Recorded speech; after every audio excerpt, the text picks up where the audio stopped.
I didn't know that serving a glass of whiskey could change my entire life. The glass trembled in my hand as I approached table 7, the corner booth always reserved for him. Vincent Moretti. Everyone in Chicago knew the name, even if they pretended not to. The man who owned half the city's nightlife, who made politicians nervous, whose very presence could silence a room.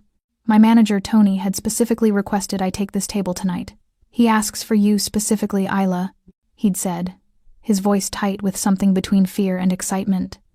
Don't mess this up. I'd wanted to refuse. God, how I'd wanted to refuse.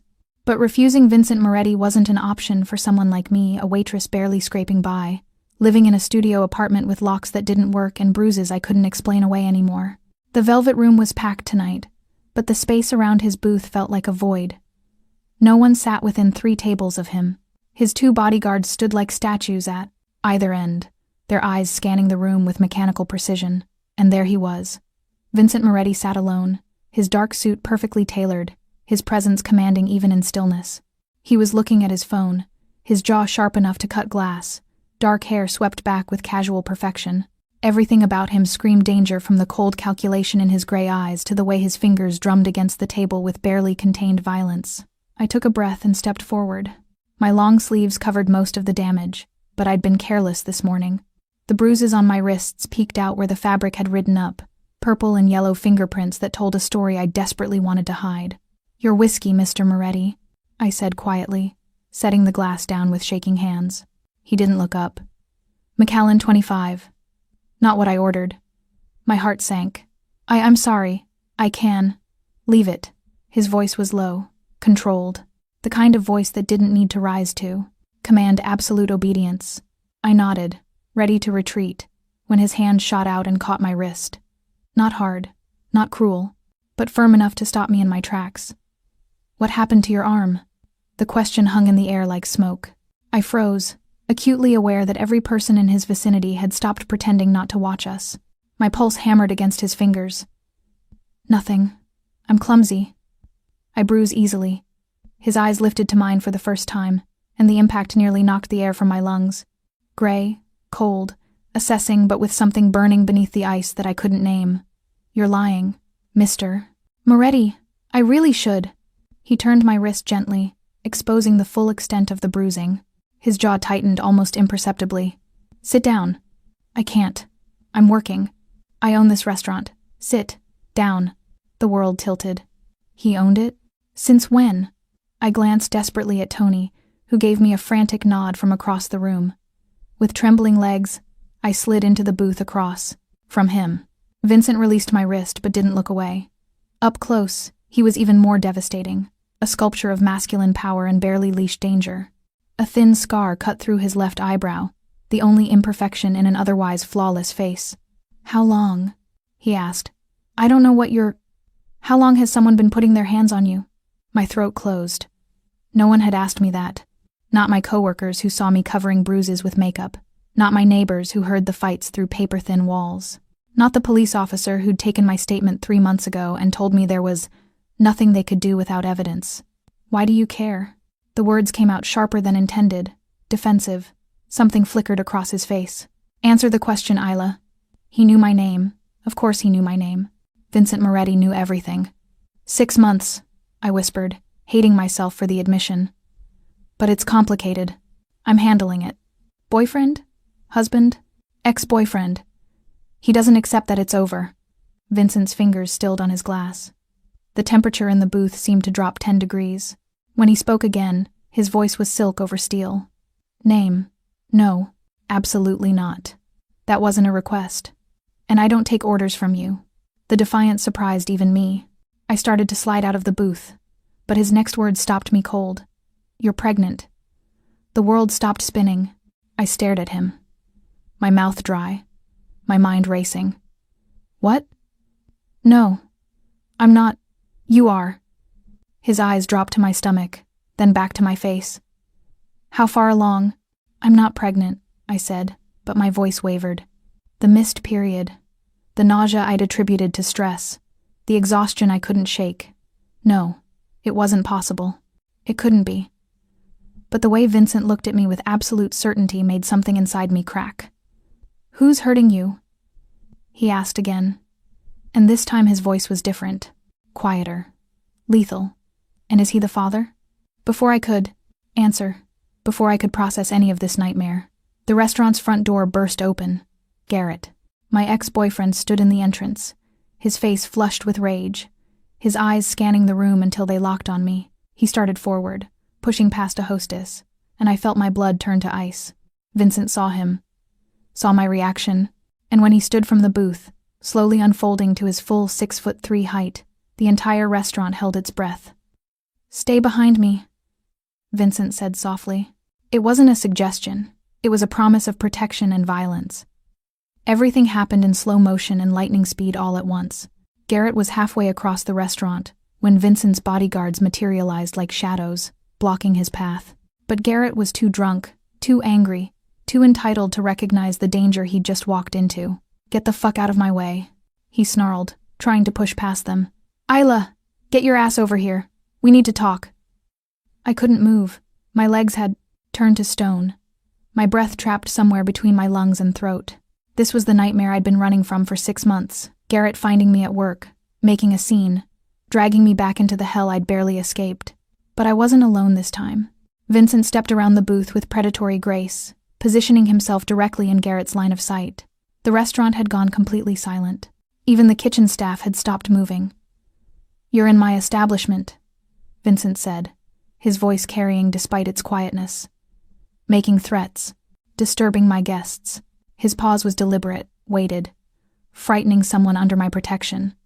Under his protection. The words echoed in my head, impossible and terrifying and thrilling all at once. Garrett finally seemed to register who he was facing. His bravado faltered, but his anger won out. "I don't give a shit who you are. That's my girlfriend. Ex-girlfriend." I found my voice, though it shook. "We've been broken up. For 6 months, Garrett. You need to leave." His eyes snapped to me, and I saw the familiar flash of rage that preceded his worst moments. "You fucking bitch. I've been calling you, texting you, coming by your apartment." "Stalking her," Vincent interrupted, his tone conversational but his posture radiating threat. "The word you're looking for is stalking." Garrett's face flushed deeper. "She's carrying my kid. She doesn't get to just— I'm not pregnant," I shouted, but even as the words left my mouth, doubt crept in like poison. "When was my last period? 6 weeks ago? 7? No. This couldn't be happening." Vincent's head tilted slightly, his eyes never leaving Garrett. "Even if she were, that gives you exactly 0 rights to put your hands on her, which you have been doing." He took a single step forward, repeatedly. How did he know that? How could he possibly? Then I remembered my wrists. The bruises he'd seen, the way he'd looked at them with recognition that went beyond casual observation. Vincent Moretti knew violence intimately, both how to inflict it and how to identify it. She's lying," Garrett stammered. "She didn't say anything," Vincent replied softly. "Her arms did. The fear in her eyes when you walked in did. Your behavior right now is doing all the talking necessary." One of the bodyguards, the taller one with the scar across his cheek, leaned in and whispered something to Vincent. Whatever he said made Vincent's expression darken into something absolutely terrifying. "You put her in the hospital last March?" Vincent said. It wasn't a question. My stomach dropped. I'd told the ER I'd fallen downstairs. "How did he— That's none of your fucking business," Garrett snapped, but his voice had lost its edge. He was finally understanding the magnitude of his mistake. Vincent moved with sudden, shocking speed. One moment he was standing still. The next, he had Garrett by the throat, slamming him against the nearest wall hard, enough to rattle picture frames. The bodyguards didn't even flinch. "You put a woman in the hospital," Vincent said, his face inches from Garrett's. "And you think you have the right to claim her? To terrorize her? To show up at her workplace and make demands?" "Vincent." The name escaped my lips before I could stop it. "Not Mr. Moretti. Vincent." He didn't look at me, but something in his shoulders shifted. His grip on Garrett's throat loosened slightly enough to let him breathe, but not enough to let him think he was safe. "Here's what's going to happen," Vincent continued in that same terrifyingly calm voice. "You're going to leave this restaurant. You're going to delete Isla's number from your phone. You're going to forget her address, her workplace, her existence. If you come within 100 feet of her again, if you so much as think her name, I will know. And what I do to men who hurt women. He leaned closer. Let's just say you'll wish you'd only gone to prison. He released Garrett, who crumpled against the wall, gasping. The bodyguards hauled him up and dragged him toward the exit. The entire restaurant watched in stunned silence as Garrett was thrown out onto the street like garbage. Vincent turned back to me, and the transformation was jarring. The violence melted away, replaced by something almost gentle. Almost. Get your things, he said quietly. You're coming with me. What? No, I have a shift. Tony, Vincent called out, not looking away from me. My manager appeared instantly, wringing his hands. Isla's done for the night. Pay her for the full week. Yes, Mr. Moretti, of course. I can't just leave, I protested, but my voice was weak. The adrenaline was crashing, leaving me shaky and cold. Vincent stepped closer. Close enough that I could smell his cologne, something dark and expensive that made my head spin. The man who's been terrorizing you just found your workplace. Do you really think you're safe finishing your shift? Walking home alone tonight? He was right. God, he was right. Garrett would be waiting outside or at my apartment, angrier than ever. Why are you helping me? I whispered. Something flickered in those gray eyes, something raw and almost vulnerable before he locked it away. Because someone should have a long time ago. He extended his hand. Come with me, Isla. Let me keep you safe. It was the worst idea imaginable. Going anywhere with Vincent Moretti was stepping from one dangerous situation into another. He was a mafia boss, a criminal, a man who'd just committed assault in front of 50 witnesses without blinking. But when I looked at his outstretched hand, I saw my only lifeline. I took it. Vincent's car was exactly what I expected. A sleek black Mercedes with tinted windows and leather seats that probably cost more than my yearly rent. What I didn't expect was the gentleness with which he helped me inside. His hand steady on my elbow as if I might shatter. Maybe I would. The bodyguard with the scar, Marco. Vincent called him, drove while Vincent sat beside me in the back. The silence was suffocating. I stared out the window, watching Chicago's glittering skyline blur past, trying to process the last 30 minutes of my life. Vincent Moretti had just claimed me in front of an entire restaurant, had touched me with more care than anyone had in years, had looked at me like I was something precious instead of disposable. And somehow, impossibly, he knew I might be pregnant before I did. How did you know? The question tumbled out before I could stop it. He didn't pretend to misunderstand. You've been ordering ginger ale instead of coffee during your breaks. You touched your stomach twice when you thought no one was watching. And you have that look. What look? The look women get when their body is changing and they're terrified to acknowledge it.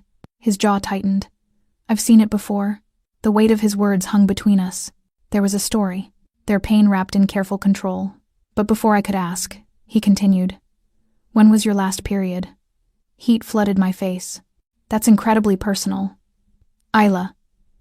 He turned to look at me fully, and the intensity in his gaze pinned me in place. If you're carrying that bastard's child, you need to know. You need options, medical care, protection. This isn't about propriety. It's about survival. 7 weeks. Maybe 8. I'd been so consumed with avoiding Garrett, working double shifts, barely sleeping.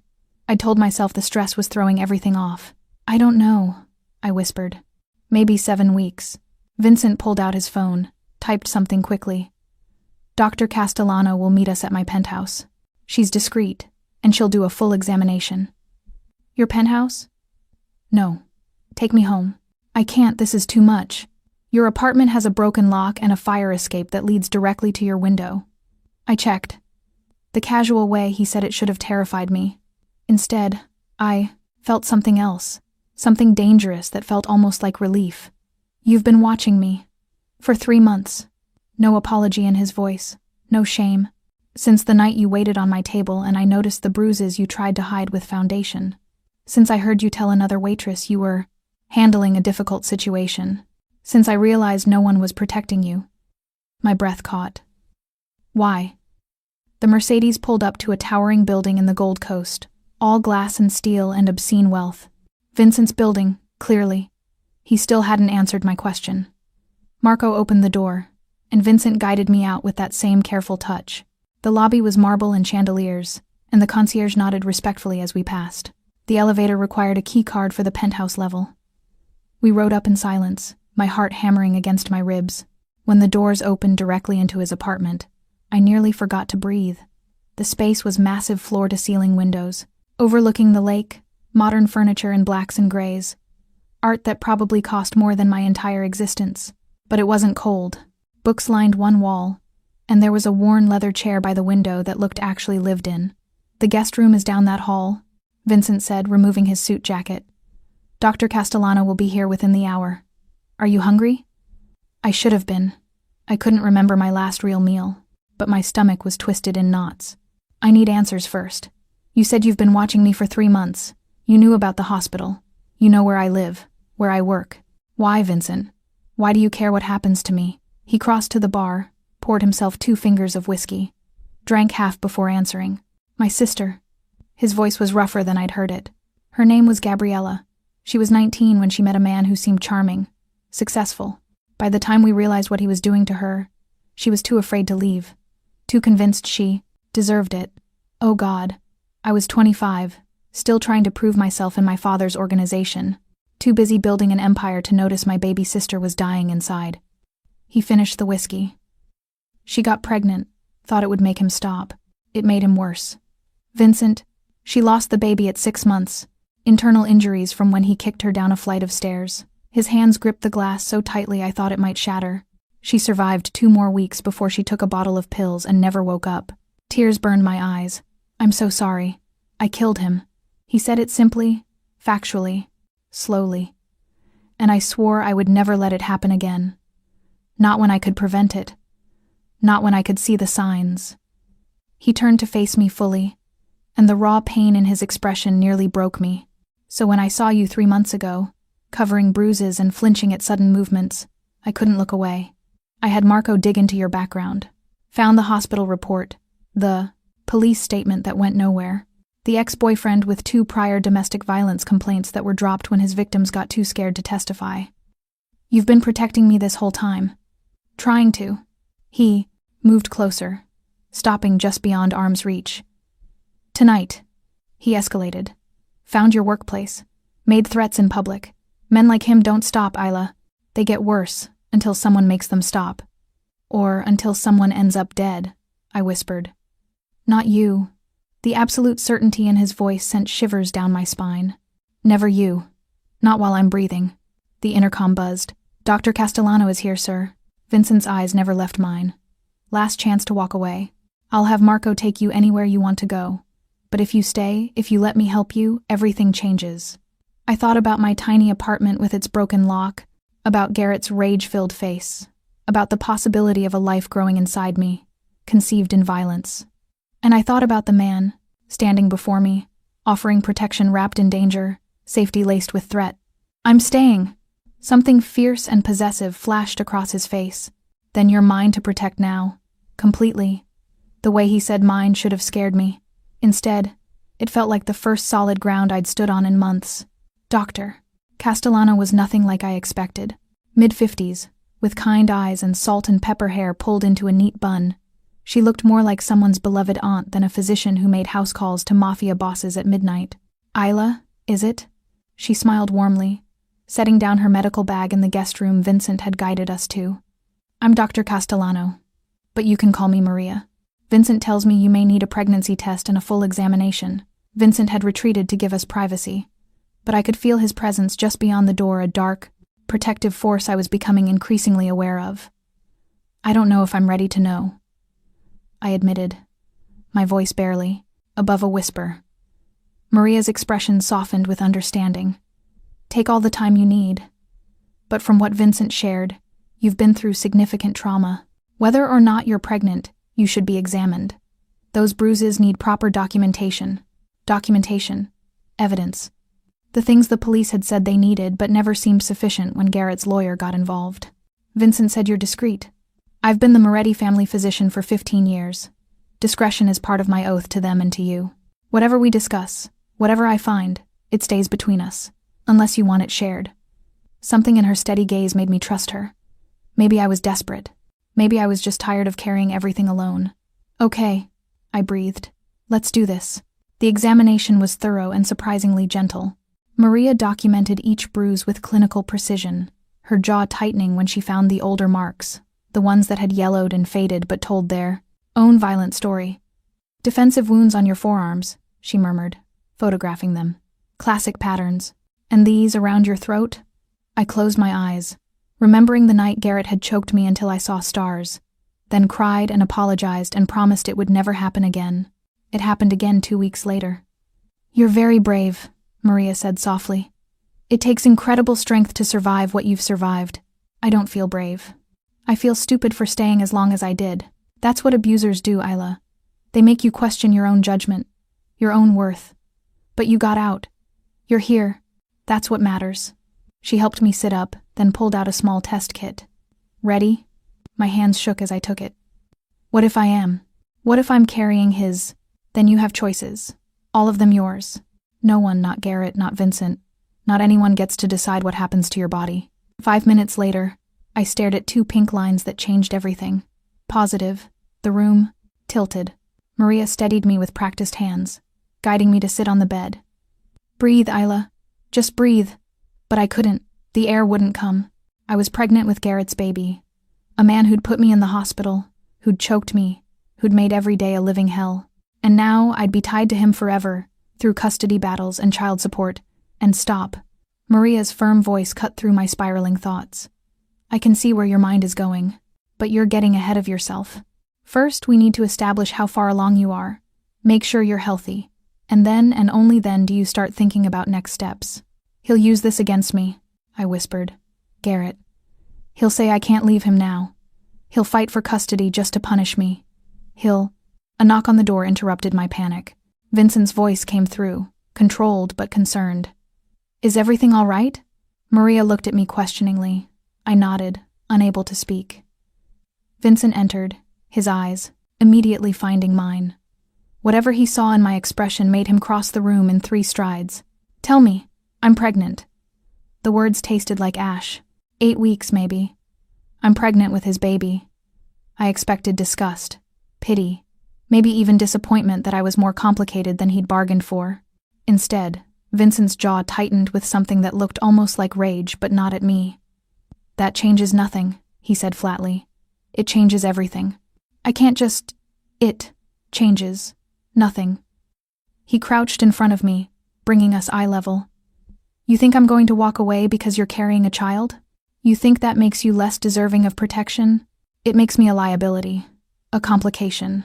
Why would you? Because you're not just some case to me anymore." The admission seemed to surprise him as much as it did me. His hand moved like he wanted to touch my face, but stopped inches away. "The moment I saw you 3 months ago, something in me recognized. Something in you.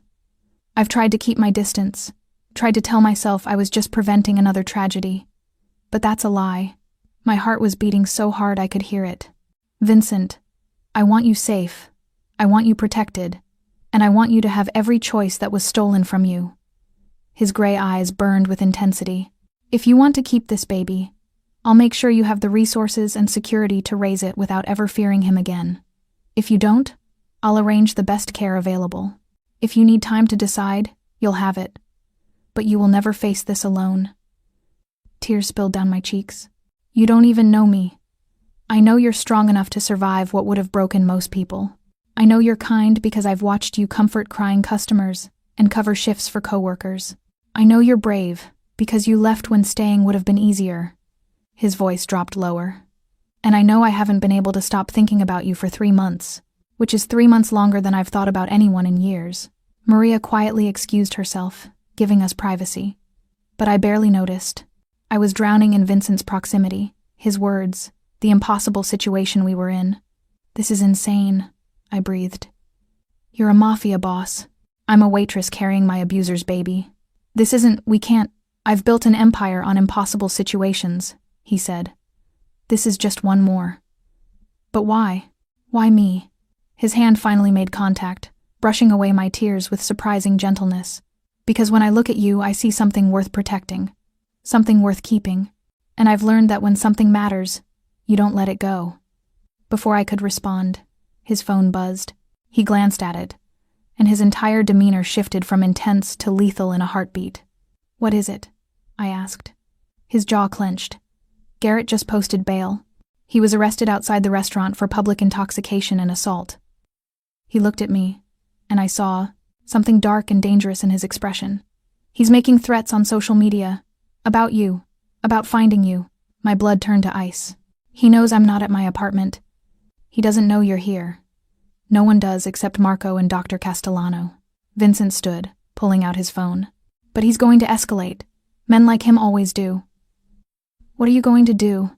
He looked at me, and for the first time since we'd met, I saw the full weight of who Vincent Moretti really was, not just a protector, but a predator when necessary. I'm going to make sure he never threatens you again. His voice was ice. Permanently? No. The word came out sharper than I intended, but I didn't take it back. Vincent's hand stilled on his phone, his eyes snapping to mine with surprise. No? He repeated, as if the concept was foreign to him. I stood on shaking legs, wrapping my arms around myself. You can't kill him, Vincent. I won't let you. Something dangerous flickered across his face, not anger, but something darker. Possession. You think you have a choice in how I handle threats? I think I have a choice in whether or not I become complicit in murder. My voice was steady despite the fear coursing through me. I came with you for protection, not to watch you become exactly what Garrett always accused me of, wanting a monster who solves problems with violence. The silence that followed was suffocating. Marco shifted uncomfortably in the doorway, and I realized he'd been standing there, waiting for orders. Orders that would end a man's life. Vincent's jaw worked. He put you in the hospital. He's threatening you online. He knows you're pregnant, and he's promising to make things right whether you want him to or not. He stepped closer, his presence overwhelming. Men like that don't stop, Isla. They escalate until someone stops them. Then we do it legally. Restraining orders, police reports with Dr. Castellano's documentation, lawyers. You think the legal system will protect you? His laugh was bitter. You filed a report before. The police did nothing. You want to know why? Because Garrett's father is a city councilman with connections. Because the system is broken. Because women like you are expendable to them. Each word hit like a physical blow because they were true. I'd learned that lesson the hard way. So your solution is to become judge, jury, and executioner, I challenged. To make me someone who let a man die because it was convenient? I would be protecting you. You would be taking my choice away. The words exploded out of me. Just like Garrett did. Just like everyone in my life has done. Make decisions for Isla because she can't handle it herself. Protect Isla by deciding what's best for her. Control Isla's life because she's too weak to. Vincent's hand caught my chin, tilting my face up to his. Not roughly, but firm enough to stop my spiral. You are the furthest thing from weak I've ever encountered. His proximity stole my breath. This close, I could see the storm in his gray eyes, the muscle ticking in his jaw, the barely controlled restraint that kept him from closing the remaining distance between us. Then let me make this choice, I whispered. Let me decide how we handle him. Please. The internal war playing across his face was visceral. This was a man who'd built an empire on absolute control, who made decisions that affected hundreds of lives, who didn't ask permission or forgiveness, and I was asking him to surrender that control to a pregnant waitress he'd known for hours. If I do this your way, he said slowly, each word measured, and he hurts you again because the system fails. Then we revisit the conversation. I placed my hand over his, still cradling my chin. But give me a chance to do this without blood on my hands. I've lost so much of myself these past months.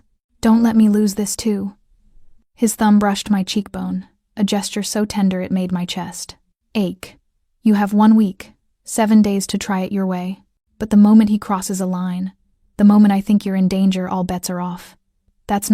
It's all I can give you, Isla. His voice dropped to something raw, almost vulnerable. You ask me to stand by and watch while a man who hurt you walks free. To trust a system that has already failed you.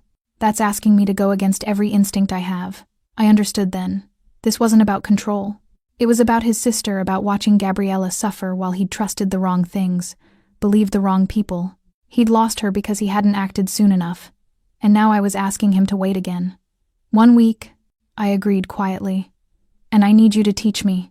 His brow furrowed. Teach you what? How to protect myself. I've spent 6 months being afraid, being a victim. If I'm going to do this legally, I need to know I can defend myself if it fails. I need to be able to fight back. Something like respect flashed in his eyes. All right, Starting tomorrow, you train with Marco. Self-defense, situational awareness, basic combat. And I need a lawyer. A good one. I know several. The best will be here tomorrow afternoon. He released my face, but his hand trailed down my arm, his fingers interlacing with mine. Anything else? I need to know what happened with Dr. Castellano's examination. Everything she found. Vincent's expression darkened.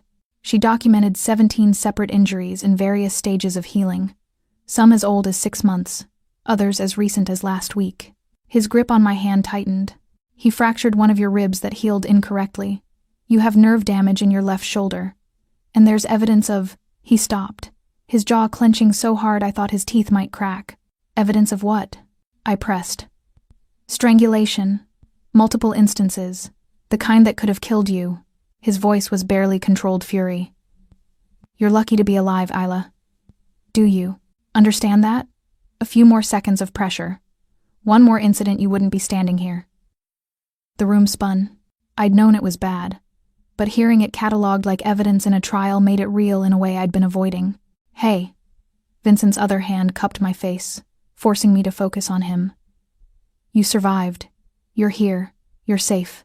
And I will burn down this entire city before I let him touch you again. Vincent, I know. 1 week. Your way. His forehead pressed against mine, our breaths mingling. But understand something. You might have my word that I'll wait. But if he comes for you, if he threatens you, if he so much as looks at you wrong, there won't be enough of him left to prosecute. It should have terrified me. This close to violence, to a man who killed without hesitation, who built his empire on fear and blood. Instead, I felt safer than I had in months.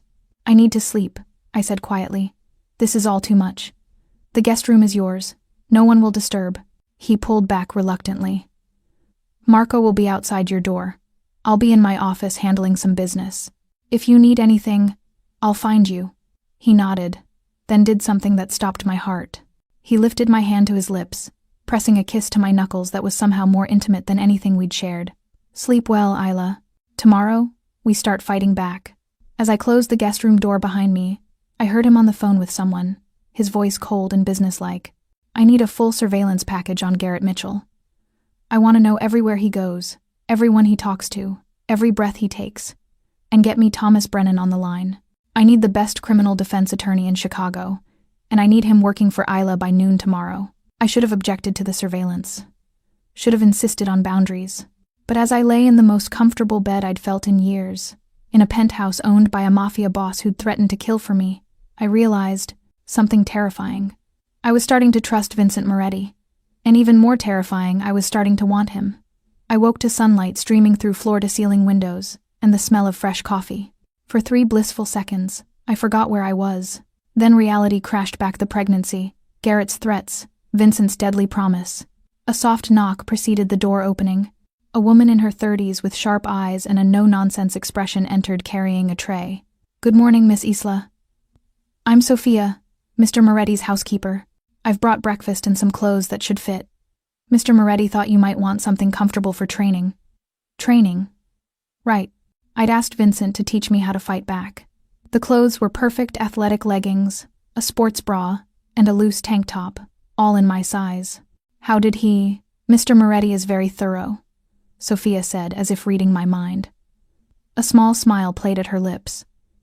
He's been preparing for your arrival. He didn't know I'd agree to come here, didn't he? Sophia's smile widened. Eat. Marco will collect you in 30 minutes. After she left, I found myself staring at the clothes. Vincent had been preparing for me. How long had he been planning this? The thought should have unsettled me. Instead, it made something warm unfurl in my chest. I ate quickly, fresh fruit, yogurt, pastries that melted on my tongue, then changed. The woman staring back at me in the mirror looked different, less haunted. The circles under my eyes were still there, but something in my posture had shifted. Marco knocked exactly 30 minutes later. Ready? The gym was on the penthouse's lower level, a private space equipped with everything from weights to a boxing ring. Vincent stood in the center, dressed in black athletic wear that showcased the powerful build his suits had only hinted at. He was beautiful in a dangerous way, all controlled power and lethal grace. Good morning, he said, his eyes tracking over me with an intensity that made heat pool in my stomach. How are you feeling? pregnant and terrified, but determined. A ghost of a smile touched his lips. Good. Fear keeps you sharp. Marco will teach you the basics. I'll observe and correct. For the next hour, Marco put me through movements that felt awkward and impossible. How to break a wrist grip, where to strike for maximum impact, how to use an attacker's momentum against them. I failed. Repeatedly. Again, Marco said patiently when I fumbled a defensive move for the 5th time. Frustration burned through me. This is useless. I can't. You can. Vincent's voice cut through my spiral. He crossed to us, his presence making the spacious gym feel smaller. Marco, take 5. Once we were alone, Vincent positioned himself in front of me. Grab my wrist like Garrett would. I hesitated. Vincent, do it. I wrapped my hand around his wrist, and he moved fast and controlled, breaking my grip and twisting my arm, behind my back in one smooth motion. Not painfully, but firmly enough that I understood I was completely at his mercy. Feel that? His voice was low near my ear, his breath warm against my neck. You're trying to use strength you don't have, but you're smart, Isla. Use that instead. He released me, stepped back. Again. But this time, when I move, go with the momentum instead of fighting it. Use my own force to escape. We practiced the movement over and over. Each time, he touched me with professional precision, but I felt the restraint in every contact, the way he controlled his strength, adjusted for my pregnancy, gentled his grip. Better, he murmured when I finally executed the move correctly. Again. By the time we finished, I was sweating and exhausted but felt something I hadn't in months capable. You're a quick learner, Vincent said, handing me a water bottle. His fingers brushed mine, lingering a moment too long. We'll train every morning. Within a month, you'll be able to handle yourself. I don't have a month. I have 6 days left of your patience. His jaw tightened. The lawyer arrives at 2. Thomas Brennan is the best. If anyone can build a legal case that sticks, it's him. And if he can't? Vincent stepped closer, invading my space in a way that should have felt threatening but instead felt protective. Then I handle it my way. And you don't ask questions about what happens after. Vincent, I mean it, Isla. His hand cupped my face, thumb tracing my cheekbone. I've given you a week to try the legal route. That's already more restraint than I've shown in years. But I will not watch another woman He stopped, something vulnerable flashing in his eyes before he locked it away. I won't lose someone else to a man who deserves to die. Another woman what? Had he been about to say? Before I could ask, his phone rang. He answered with a clipped, "What?" I watched his expression darken with each passing second. When he hung up, the controlled man who'd been training me was gone, replaced by something cold and lethal. What happened? Garrett posted your address online, listed it on 3 different forums known for harassment campaigns. His voice was ice. He's offering money for information on your whereabouts, and he's claiming you kidnapped his unborn child. My blood ran cold. He's trying to make me look like the criminal. He's escalating exactly as I predicted. Vincent pulled out his phone, typing rapidly. I'm having your apartment cleaned out today. Everything you own will be here by tonight. You're not going back there. Ever. You can't just, I can, and I am. He's weaponizing the internet against you, Isla. By tomorrow, you'll have strangers hunting you for a bounty. Your apartment is the first place they'll look. Terror clawed at my throat. This was spiraling out of control faster than I'd imagined. The lawyer. We'll be here in 3 hours. We'll expedite the restraining order. File. Harassment charges. Document everything. Vincent's hands gripped my shoulders. But you need to understand something. This is war now. Garrett isn't going to play by rules, which means we need to be smarter, faster, and more ruthless than he is. Without killing him, Vincent agreed, but his tone suggested he was reconsidering that promise. For now. A knock on the gym door interrupted us. Marco entered, his expression grim. Boss, we have a problem. Someone just tried to access the building's security system. They were looking for penthouse resident information. Vincent's entire body went rigid. Did they get it? No, but they knew what they were looking for. Professional work. Garrett doesn't have those kinds of resources, I said, fear making my voice shake. Vincent and Marco exchanged a look that made my stomach drop. No, Vincent said slowly. But his father does. And if the councilman is involved, this just became much more complicated. Thomas. Brennan arrived precisely at 2 o'clock. carrying a leather briefcase and an air of quiet competence that reminded me of Vincent. He was older, late 50s, with silver hair and sharp blue eyes that missed nothing. "Miss Cole." He shook my hand firmly. "I've reviewed the preliminary materials Vincent sent over. What's been done to you is unconscionable, and I'm going to make sure Garrett Mitchell faces consequences." We sat in Vincent's study, a room lined with books and dark wood that smelled of leather and expensive whiskey. Vincent stood by the window, his back to us, but I felt his attention on every word. Thomas opened his briefcase, pulling out documents. First, the good news. Dr. Castellano's documentation is thorough and damning. 17 documented injuries, medical records from your hospital visit, photographic evidence. This builds a strong case for an emergency protective order. Hope flickered in my chest. How long will that take? I can file today and have a hearing by tomorrow afternoon. Given the severity and the online harassment campaign, I'm confident we'll get it approved. He paused. Now, the complications. Of course there were complications. Garrett's father, Councilman Robert Mitchell, has significant influence in Chicago. He's already making calls, trying to frame this as a custody dispute and painting you as unstable. Thomas's expression hardened. He's claiming you're being manipulated by Vincent Moretti, a known criminal, and that you're using false abuse allegations to gain leverage. That's insane, I breathed. I didn't even know Vincent before last night. They're arguing you've been having an affair, that the baby might not be Garrett's, and that you're using Vincent's resources to wage a smear campaign. Thomas slid a document across the desk. They filed this an hour ago. An emergency custody petition, claiming you're an unfit mother due to mental instability and association with organized crime. The words blurred on the page. They were trying to take my baby before it was even born. They can't do that, I whispered. Can they? They're trying. Thomas's voice was gentle but firm. But we're going to fight it. Dr. Castellano will testify to your mental state. We have documentation proving your relationship with Vincent only began last night. And most importantly, we have evidence that Garrett is the actual threat. Vincent finally turned from the window, his expression carved from stone.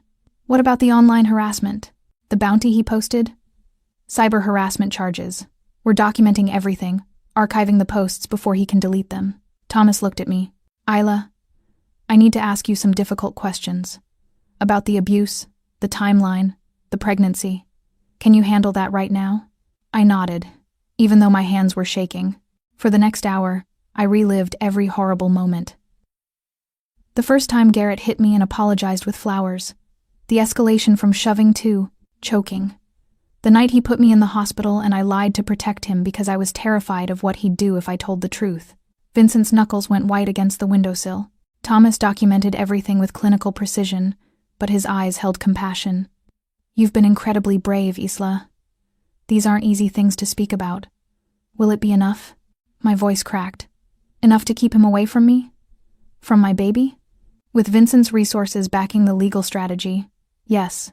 We'll bury Mitchell in documentation, witness testimony, and evidence. Thomas glanced at Vincent. Though I should mention the association with Vincent is a double-edged sword. It gives us resources but also gives them ammunition. Let them try, Vincent said quietly, dangerously. I have enough legitimate businesses and legal protection to weather their attacks, and unlike the councilman, I don't pretend to be something I'm not. Thomas smiled slightly. Indeed. Now, Isla, there's one more thing we need to discuss. The pregnancy. My hand instinctively went to my stomach. What about it? You're 8 weeks along. You have options, and whatever you choose, we'll support legally. But you need to decide soon, because Garrett will use the pregnancy to claim parental rights regardless of the abuse, even if he's documented as violent. Unfortunately, yes. The courts often separate parental rights from domestic violence issues, especially if the abuse was directed at the partner, not a child. Thomas's expression was sympathetic. I know it's not fair, but you need to know what you're up against. The weight of it crashed over me. Even if we won the protective order, even if Garrett was charged with harassment and assault, he could still fight for custody, could still be part of my life and my child's life forever. I need a minute, I managed, standing on shaky legs. Vincent was beside me instantly, his hand on my elbow. Thomas, give us the room. Once the lawyer left, Vincent guided me to the leather couch, sitting beside me but maintaining careful distance. Talk to me. I don't know what to do. The confession broke free. I never wanted this baby. Not with him, not conceived in. I couldn't finish the sentence. But now that it's real, now that it's growing inside me, I can't imagine. You don't have to decide anything right now, Vincent said quietly. But whatever you choose, I meant what I said. You won't face it alone. I looked at him. Really looked at him. This man who'd upended my life in less than 24 hours, who'd threatened murder and offered protection in the same breath, who looked at me like I was worth saving. Why? The question I'd asked before, but needed answered. Why are you really doing this? Vincent's jaw worked, some internal battle playing across his features. Finally, he said, because when I look at you, I see someone worth fighting for, and I'm tired of losing people He stopped, shook his head. I'm tired of standing by while good people suffer. That's not the whole truth. His gray eyes met mine, and the intensity in them stole my breath. No, it's not, but it's all I can give you right now. Before I could press him, his phone buzzed. He glanced at it, and his entire demeanor shifted from vulnerable to lethal in a heartbeat. What? I asked, dread pooling in my stomach. Garrett just posted a video. He's outside my building, claiming I'm holding you hostage. He's called the police. Vincent stood, his voice cold and controlled. And there are news cameras with him. My blood turned to ice. He's making this public. He's trying to force my hand, make me look like the villain. Vincent's smile was sharp and dangerous. He has no idea who he's declared war on. Vincent, if the police come, they can't enter without a warrant. But this changes things. He turned to face me fully. Isla, if we fight this publicly, your life becomes a media circus. Every detail, exposed. Every moment scrutinized. Are you prepared for that? I thought about Garrett outside with cameras, about the councilman's influence, about the impossible battle ahead. Then I thought about the life growing inside me, and the choice to let fear win or fight back. I'm tired of hiding, I said, standing to face Vincent. If he wants to make this public, then let's give them the truth. All of it. Something fierce and proud flashed in Vincent's eyes. Then we go to war. Together. He pulled out his phone, dialing. Marco, call our PR team and my publicist, and get our lawyers down to the lobby. It's time to control the narrative. As he made call after call, mobilizing his entire organization to protect me, I realized something terrifying and thrilling. I wasn't just accepting Vincent's help anymore.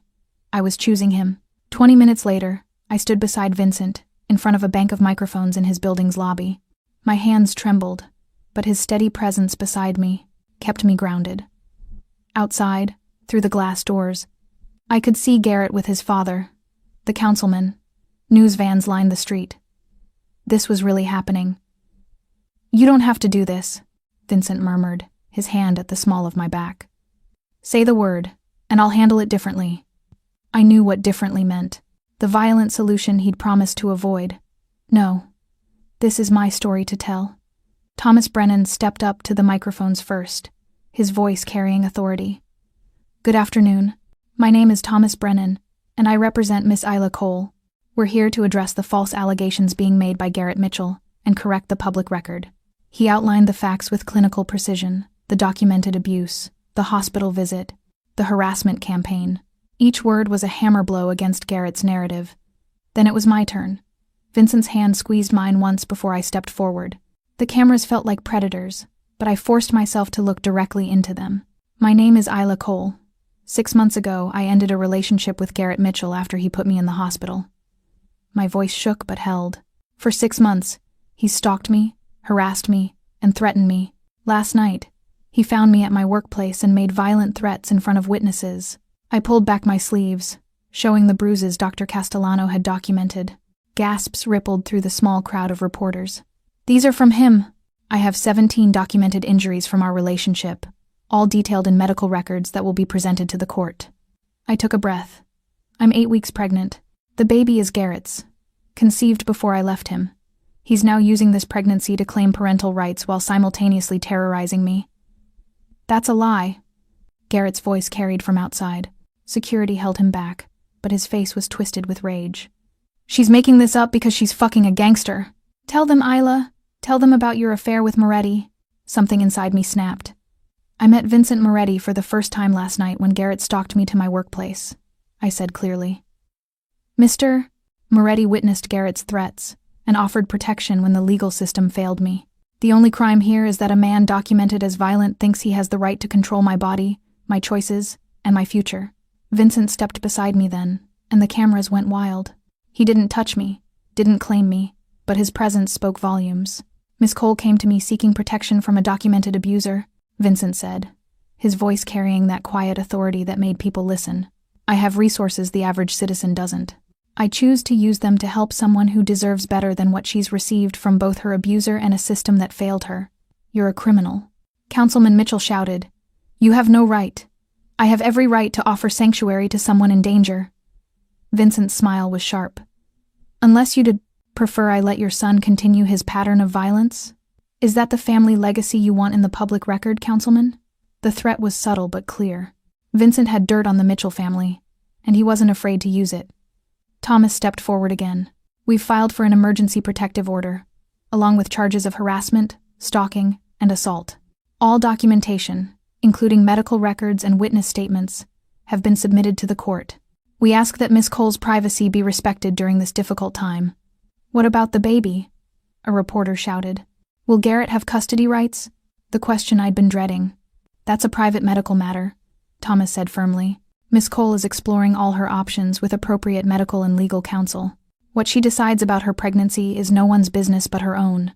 Vincent's hand found mine again, his fingers interlacing with mine in a gesture that felt both protective and possessive. The cameras caught it. I knew they did, but I didn't pull away. Let them see. Let them know I wasn't alone anymore. The press conference ended with Thomas promising further statements through proper legal channels.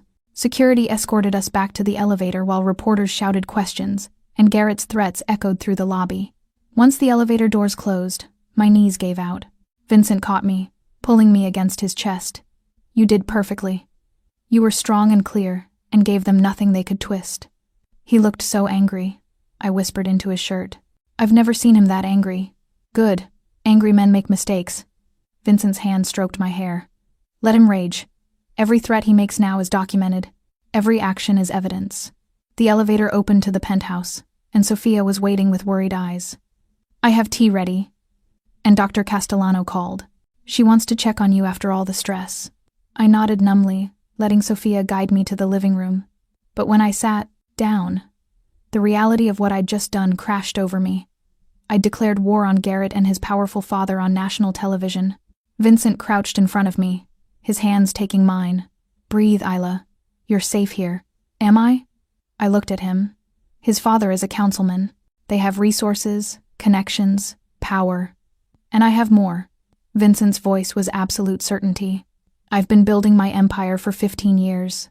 I have judges, politicians, businessmen. All of them owe me favors. The Mitchells are powerful in Chicago, but I am Chicago. The way he said it should have frightened me. This was the Mafia boss talking, the criminal who ruled through fear and favors. Instead, I felt safe. I need to know something, I said quietly. Earlier you almost said something. About not losing another woman I paused. What were you going to say? Vincent's jaw tightened. For a long moment, I thought he wouldn't answer. Then, another woman I care about. The words hung between us, heavy with meaning neither of us was ready to examine. You barely know me, I whispered. I know enough. His thumb brushed my knuckles. I know you're brave and kind and stronger than you believe. I know that when I look at you, something in me that's been dead for years remembers how to feel. And I know that the thought of anything happening to you makes me want to burn the world down. My breath caught. Vincent. His phone rang, shattering the moment. He answered with an irritated, "What?" I watched his expression shift from annoyance to shock to cold fury in the span of seconds. When? A pause. How bad? My stomach dropped. What happened? Vincent stood, his entire body rigid with tension. Your apartment. Someone set it on fire 30 minutes ago. Everything you owned is gone. The room spun. Was anyone hurt? No. The building was evacuated safely. His eyes met mine. But Isla, the fire started in your unit. The investigators found accelerant. This wasn't an accident. Garrett, I breathed. Or someone he hired.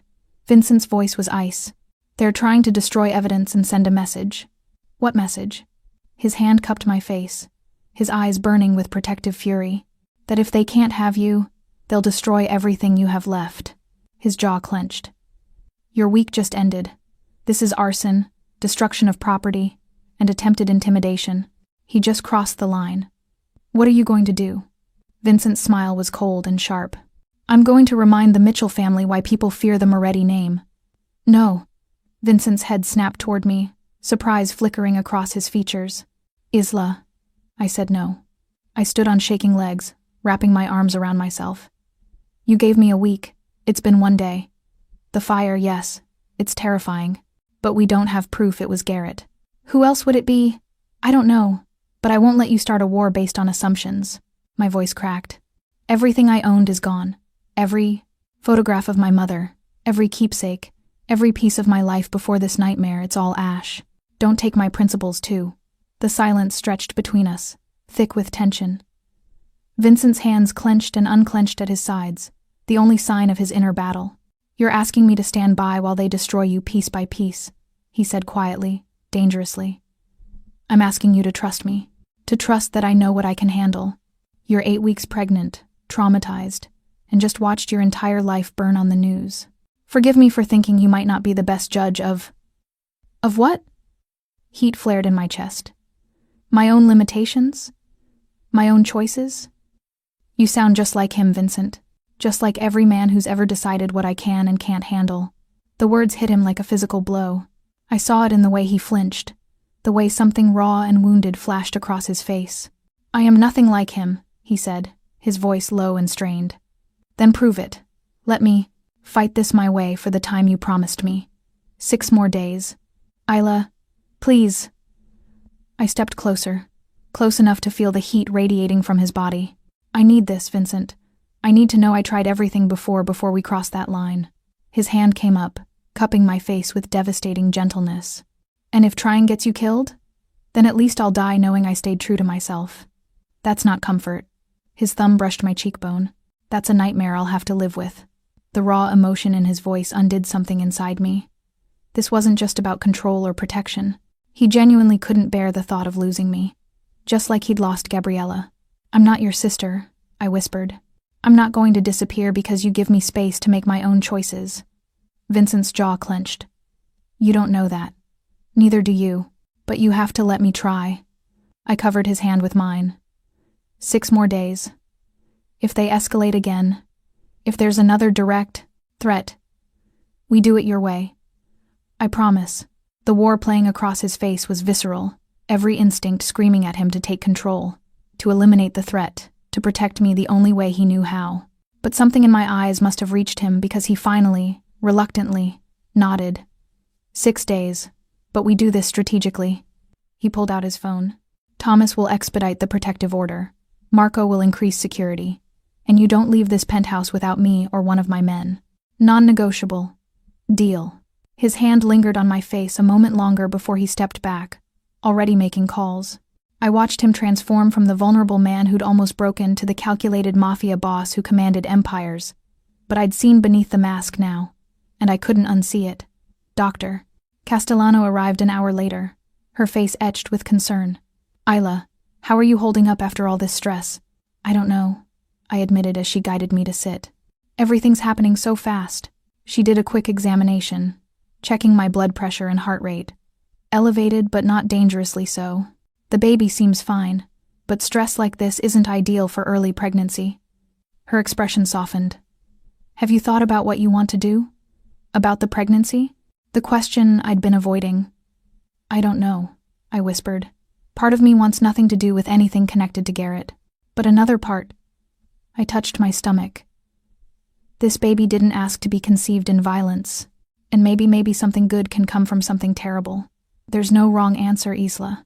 Whatever you decide, you have support. After she left, I found myself standing at the floor-to-ceiling windows, staring out at Chicago's skyline. From this height, the city looked manageable, beautiful, even. But down there, Garrett was plotting. The councilman was pulling strings, and I was caught in a war I'd never asked to fight. You should eat something. Vincent's voice came from behind me. I turned to find him carrying a plate of food Sophia had prepared. You barely touched breakfast. And the baby needs nutrients. The casual way he mentioned the baby, not Garrett's baby or the problem, made my chest tight. You keep talking about it like it's already decided, I said quietly. Like I'm keeping it. Vincent set the plate down, moving to stand beside me at the window. I'm talking about it like you're someone who deserves choices and support, regardless of what you decide. If you choose not to continue the pregnancy, I'll arrange the best care available. If you do, I'll make sure you and the child are protected and provided for. Why would you do that? Care for another man's child? He was quiet for a long moment. My sister was pregnant when she died. A little girl. I never got to meet my niece. Never got to. His voice roughened. I swore if I ever got a second chance to protect a woman and child, I wouldn't fail again. The pain in his words cracked. Something opened inside me. This wasn't just about me. It was about the family he'd lost, the guilt he carried, the promise he'd made to himself. I'm keeping it, I heard myself say. The decision crystallized in that moment. The baby. I'm keeping it. Vincent's eyes met mine, searching. You're sure? No, but I think I need to believe something good can come from this. That I can take something Garrett meant to trap me with and turn it into something beautiful. I touched my stomach. This baby deserves a chance at a life that's better than how it started. Something fierce and protective flashed across Vincent's face. Then that's what you'll give it, and I'll make sure you both have everything you need. Vincent, you don't have to. I want to. He turned to face me fully. Let me help you, Isla. Let me be part of this. The offer hung between us, heavy with implications. This was more than protection, more than guilt over his sister. This was Vincent Moretti offering to be a father to a child that wasn't his, to tie himself to me in a way that went beyond temporary sanctuary. I don't understand you, I whispered. I don't fully understand myself where you're concerned. His hand came up, tucking a strand of hair behind my ear. All I know is that when I look at you, I see a future I didn't think I wanted. And when I think about you and your child out there alone, something in me rebels against it. We barely know each other. Then let's fix that. His thumb traced my jawline. Stay. Not just until Garrett's handled, but after. Stay here, let me take care of you, and let's see where this goes. My heart hammered. That's insane. Probably. His lips quirked. But so is everything else about this situation. Before I could respond, Marco burst into the room. Boss, we have a problem. The police are at the door with a warrant. They're saying they have probable cause to search the premises for evidence related to the arson. Vincent's expression went cold. On what grounds? Anonymous tip that you orchestrated the fire to frame Garrett Mitchell. My blood ran cold.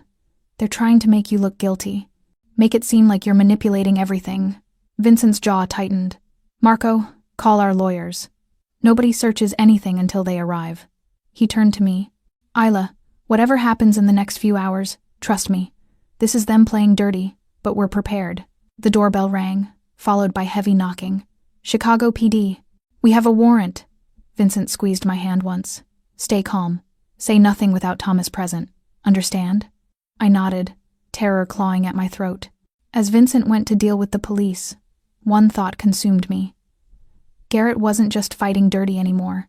He was trying to take Vincent down with me. The next 2 hours were a blur of police officers, lawyers, and barely controlled chaos.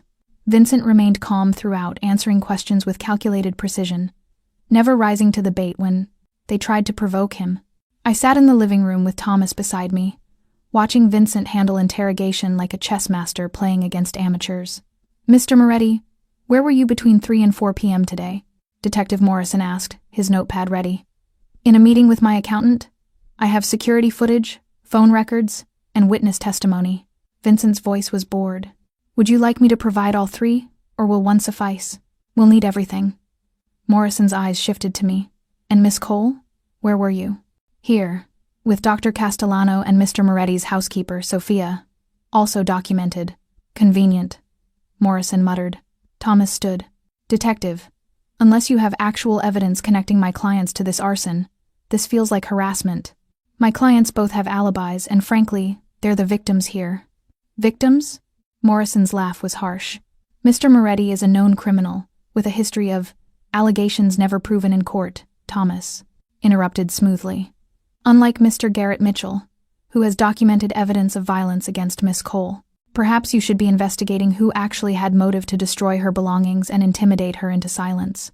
The warrant search turned up nothing because there was nothing to find. Vincent's penthouse was clean legally, at least. Whatever illegal activities he conducted happened elsewhere. After the police left, Vincent's calm facade cracked. He slammed his fist against the wall, the sound making me jump. "They're using the system against us," he growled. "The same system you want to trust to protect you." "Vincent, no. You saw what just happened. They came here with a warrant based on an anonymous tip, probably called in by the councilman himself. They treated you like a suspect in the burning of your own apartment." His eyes blazed. "This is what I've been trying to tell you. The system is broken. But we proved our innocence.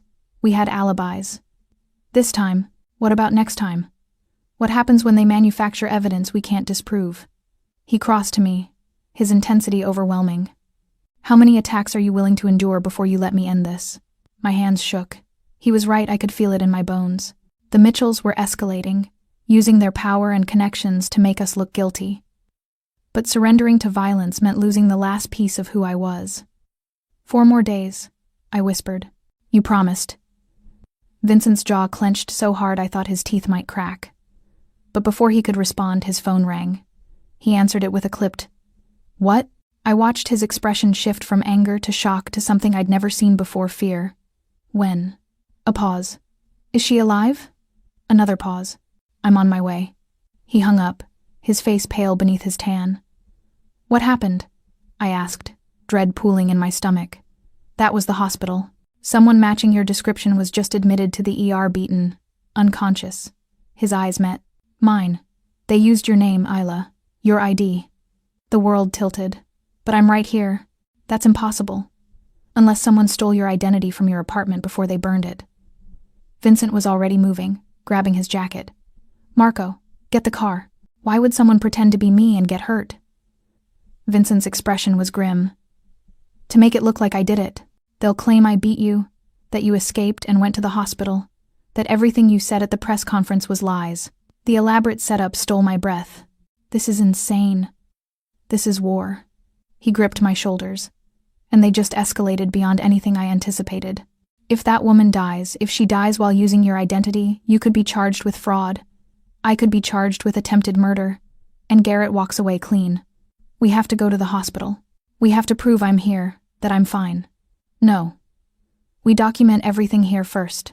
Security footage showing you never left. Witness statements, medical, records from Dr. Castellano proving you're uninjured." Vincent was already texting. "Then we go public again, but carefully. One wrong move and they twist this against us." Thomas arrived within 20 minutes, his expression grave. "I've already contacted the hospital and the police. The woman using Isla's identity is Jane Doe now they've flagged the ID as potentially stolen." "Who is she?" I asked. "No one knows yet. She's still unconscious." Thomas pulled out his tablet. "But here's what we know. She was beaten severely, matches your general description, and had your ID in her pocket along with photos of you and Vincent together." "Photos?" My stomach dropped. "What photos?" Thomas showed me his screen. Images of Vincent and me at the press conference, his hand on mine. Of us in the lobby earlier, him catching me when my knees gave out. All of them intimate, all of them easy to misconstrue. "Someone's been watching us," Vincent said quietly. "Close enough to take these photos, without us knowing." The violation of it made my skin crawl. This was all planned. The fire, the police warrant. This woman, it's all coordinated. "The councilman," Vincent agreed.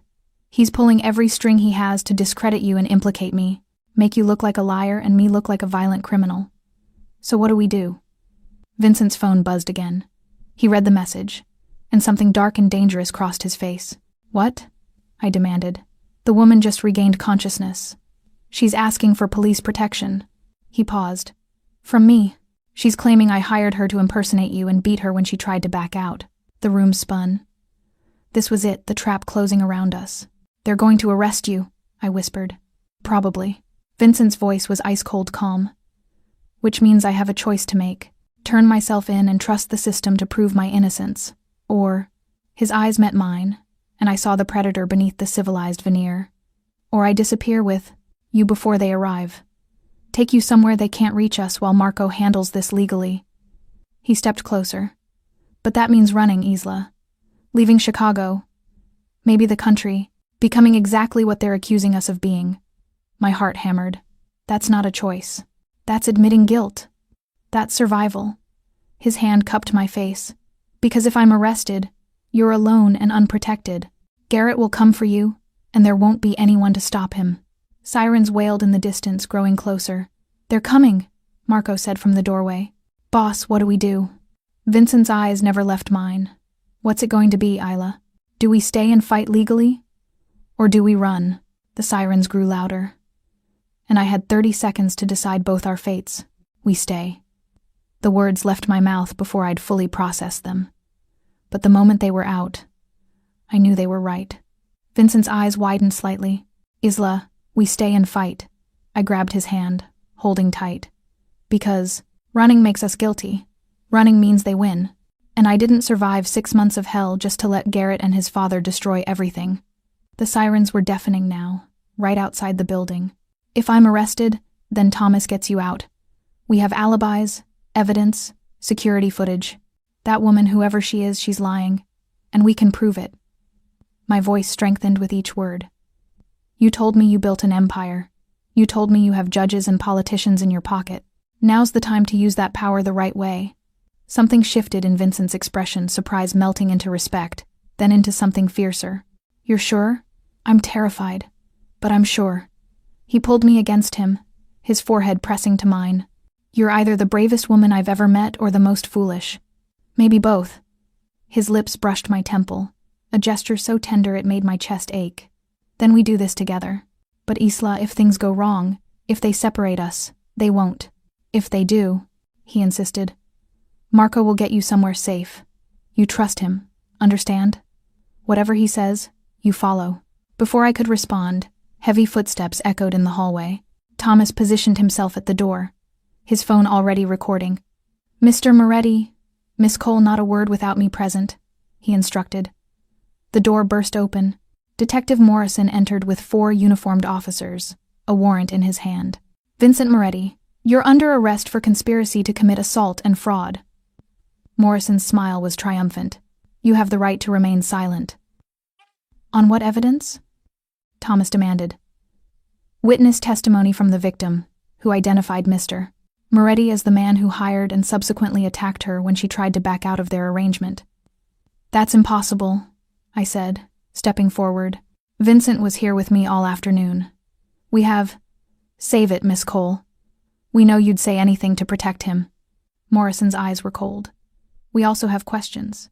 About your involvement in this scheme. Ice flooded my veins. My involvement?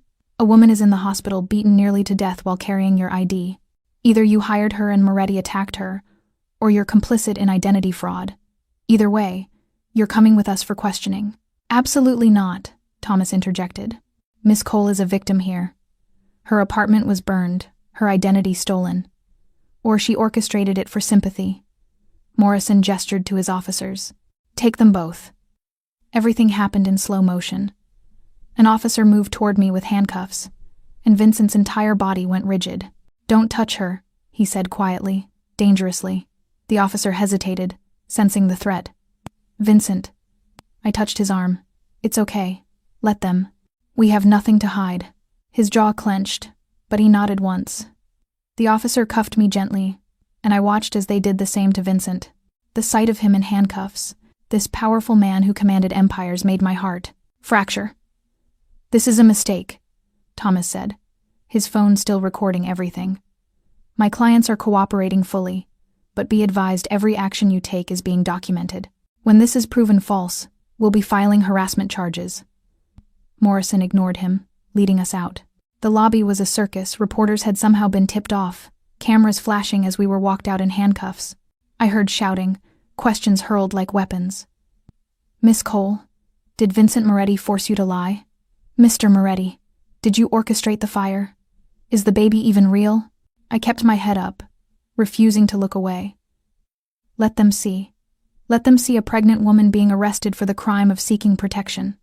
Vincent walked beside me, his presence steadying even in handcuffs. When our eyes met, he mouthed 2 words. Trust me, I did. God help me, I did. At the station, they separated us immediately. I was led to an interrogation room, cold, sterile, designed to break people down. But after months, with Garrett, after surviving what I'd survived, this felt almost manageable. Thomas arrived before they could start questioning. "Not one word until I review their evidence," he instructed me. Then, louder, to Morrison, "I want to see the witness statement, the medical reports, and whatever so-called evidence you think you have." They made us wait 3 hours. 3 hours of sitting in that cold room, my mind racing with worst-case scenarios. What if the woman died? What if they found some way to make the charges stick? What if I never saw Vincent again? Finally, Morrison returned. His triumphant expression had faded, replaced by barely concealed frustration. "You're free to go," he said curtly. "What?" I blinked. "Why?" Thomas appeared behind him, his expression carefully neutral but his eyes gleaming with satisfaction. "Because the woman they found has been identified. Her name is Sarah Jennings, a known con artist with 3 priors for fraud. She has absolutely no connection to my clients. Furthermore," Thomas continued, "Miss Jennings just changed her story. Under pressure from her lawyer, she admitted she was paid $5,000 by an unnamed man to steal Isla's ID from her apartment before the fire and then stage a beating to frame Mr. Moretti." My breath caught. Did she identify who paid her? "She claims she doesn't know cash payment, burner phone contact. But," Thomas smiled slightly, "the cash is traceable. Serial numbers are being run now. And the burn marks on her hands? They match accelerant from the apartment fire. She's being charged with arson and fraud." "Where's Vincent?" I demanded. "Being processed for release." Thomas helped me stand.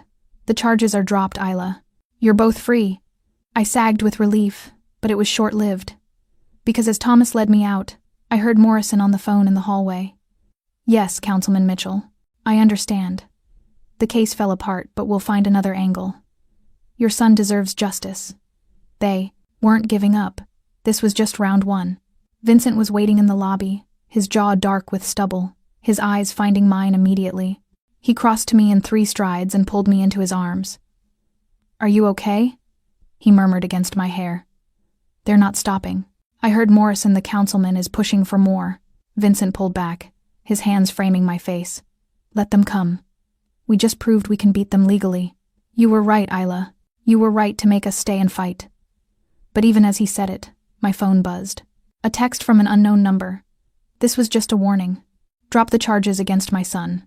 Or next time, someone really dies, and it'll be on your hands." I showed Vincent the screen, watching his expression go from relieved to absolutely lethal. 4 more days?" he asked quietly. I looked at the threat, thought about the baby growing inside me, thought about a future where I constantly looked over my shoulder. "No," I whispered. "No more waiting. You were right, they'll never stop until we make them." Vincent's eyes burned into mine. "Are you sure?" I thought of Gabriella, of all the women who died because people had waited too long to act. "End it," I said. "Whatever you have to do, end this. Tonight." 3 months later, I stood at the floor-to-ceiling windows of Vincent's penthouse, our penthouse now watching snow fall over Chicago. My hand rested on the gentle swell of my stomach, feeling the flutter of movement that still amazed me every time. Strong arms wrapped around me from behind, Vincent's chin resting on my shoulder. "Can't sleep?" he murmured. "The baby's active tonight." I leaned back against his chest. "I think she knows something big happened today." Vincent's hand covered mine on my stomach, and I felt him smile against my neck. "She's celebrating, just like we should be." Today, Garrett Mitchell had been sentenced to 5 years in prison. Not for what he'd done to me, though that was part of it, but for arson, fraud, conspiracy, and a dozen other charges that Vincent's investigators had unearthed. The night I'd told Vincent to end it, I'd expected violence. Instead, he'd done something far more devastating. He'd unleashed his entire network to dig into every corner of Garrett's and the councilmen's lives. What they found was damning. Financial fraud, bribery, connections to organized crime that made Vincent look like a saint. The councilman was facing his own indictment. Sarah Jennings had rolled on them completely in exchange for a reduced sentence. Vincent had destroyed them without throwing a single punch. "I keep waiting for it to feel real," I admitted. "That he's actually gone. That we're safe." "We are." Vincent turned me in his arms, his gray eyes soft in the dim light. "The restraining order is permanent. He won't be eligible for parole for at least 3 years, And when he gets out, he'll be a convicted felon with no political connections left. He can't touch you, Isla. Not ever again. I searched his face, seeing the man I'd come to know over these months. Still dangerous, still powerful, but gentle with me in ways that made my heart ache. I never thanked you properly, I said quietly, for keeping your promise, for doing this legally, even when every instinct told you not to. You made me better. His thumb brushed my cheek. You made me remember that power isn't just about force. It's about knowing when to use it and when to wait. I love you. The words came easily now, though the first time I'd said them 6 weeks ago, over breakfast I'd been terrified. I love you so much it scares me sometimes. I love you too. He kissed my forehead, then my nose, then finally my lips, with devastating tenderness. You and this little girl who's going to have me wrapped around her finger the moment she arrives. We'd found out 2 weeks ago. A daughter. Vincent had cried, actually cried when Dr. Castellano told us. Have you thought more about names? I asked. Gabriella. His voice was rough. If you're okay with it. I want to honor my sister. But I understand if... I think it's perfect. I touched his face, feeling the slight stubble. Gabriella Colmeretti. She'll know the story of the aunt she never met, and she'll know she was loved before she was even born. Vincent's eyes glistened. Colmeretti? Well, you did ask me to marry you last week. I smiled. I assume the offer still stands? Every day for the rest of my life. He pulled a small box from his pocket. He'd been carrying it constantly since I'd asked for time to think. Isla Cole, will you marry me?